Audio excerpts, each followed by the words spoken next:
It's a big story and a daunting prospect, and one that I'm delighted to undertake.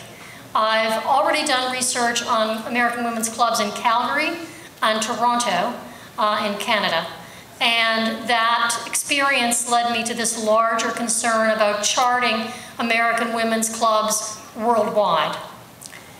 As an historian, I read many scholarly and popular accounts about the role of the United States in the world in the 20th century and beyond, and I'm sure that you have exposure to many of these accounts as well.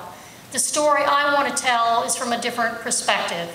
It's very grassroots, it's very gendered, it's about the ways in which these clubs were organized, their accomplishments, the issues and challenges they faced, the issues they took up, the impact this had on the members, both at the time they're in the clubs and afterwards, and their engagement with the communities in which these women resided. I need your help in order to do this project, because there is some limited information evidently in an archive, but the story I want to tell is from the bottom up. That's